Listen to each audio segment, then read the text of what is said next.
కాకినాడ జిల్లాలో YCP route మార్చిందా? ఆ నియోజకవర్గంలో ఇన్ఛార్జిను మార్చేందుకు రెడీ అయిందా? ఇన్నాళ్ళు పార్టీ ఇన్ఛార్జిగా కొనసాగిన నేతను ఇప్పుడు అనూహ్యంగా ఎందుకు తప్పించారు? మరి కొత్త ఇన్ఛార్జ్ రాకపై పాత ఇన్ఛార్జ్ ఊరుకుంటారా, లేక తన దారి తాను చూసుకుంటారా? ఇంతకీ ఆ నియోజకవర్గంలో ఏం జరుగుతుంది?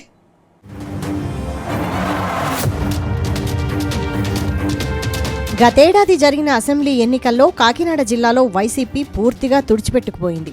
జిల్లాలో ఒక్కటంటే ఒక్క సీటును వైసీపీ గెలుచుకోలేదు. కానీ పరిస్థితులు అలాగే కొనసాగితే రానున్న రోజుల్లో పార్టీ పూర్తిగా తుడిచిపెట్టుకుపోతుందని వైసీపీ అధినేత జగన్ అలర్ట్ అయ్యారు. వైసీపీకి పూర్వ వైభవం తెచ్చే దిశగా చర్యలు చేపడుతున్నారు. ఇందులో భాగంగానే జిల్లాలో ఇన్ఛార్జీలను మారుస్తున్నట్టు తెలుస్తోంది.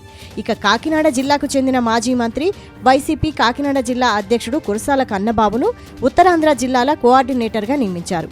ఆయన స్థానంలో తునికి చెందిన మాజీ మంత్రి దాడిశెట్టి రాజాకు జిల్లా అధ్యక్ష బాధ్యతలు అప్పగించారు. ఇలాగే జిల్లాలోని ఇతర నియోజకవర్గాలకు ఇన్ఛార్జీలను మార్చే అవకాశం ఉందని పార్టీలో జోరుగా ప్రచారం సాగుతోంది.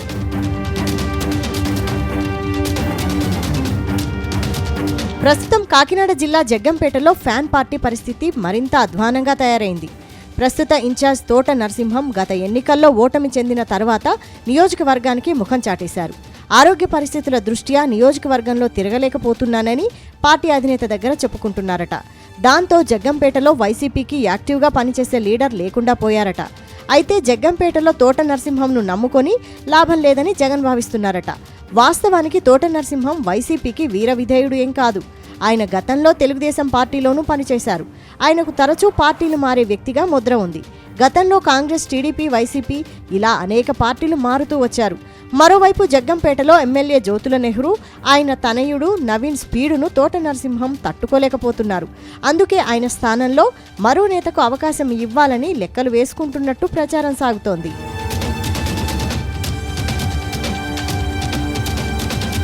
ఈ నేపథ్యంలో తోట నరసింహం స్థానంలో మరో నేతకు అవకాశం ఇవ్వాలని జగన్ భావిస్తున్నారట.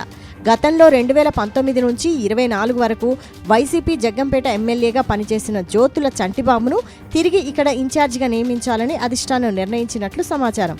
అటు 2024 ఎన్నికలకు 6 నెలల ముందు చంటిబాబును తప్పించి నరసింహానికి ఇన్ఛార్జి పదవి ఇచ్చి టికెట్ ఇచ్చారు. దాంతో చంటిబాబు సైలెంట్ అయ్యారు. చంటిబాబు నెహ్రూకు అత్యంత సమీప బంధువు. ఆయనకు జగ్గంపేట వైసీపీ బాధ్యతలు తిరిగి అప్పగిస్తే నెహ్రూ కుటుంబంలో వర్గపోరు తెచ్చి తద్వారా ఆయన వర్గంలో చీలిక తేవడం ద్వారా వైసీపీ బలోపేతానికి కృషి చేస్తారని భావిస్తున్నారట. చంటిబాబుకు జగ్గంపేట ఇన్ఛార్జ్ పోస్టు విషయంలో జిల్లా మాజీ అధ్యక్షుడు కన్నబాబు మద్దతు తెలిపినట్లు సమాచారం.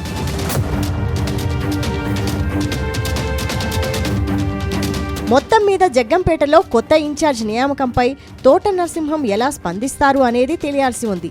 చంటిబాబుకు ఇన్ఛార్జ్ పోస్టు ఇవ్వడాన్ని తోట నరసింహం స్వాగతిస్తారా, లేక ఆయన నారాజయ్యి పార్టీ మారే నిర్ణయం ఏమైనా తీసుకుంటారా అనేది చూడాల్సి ఉంది.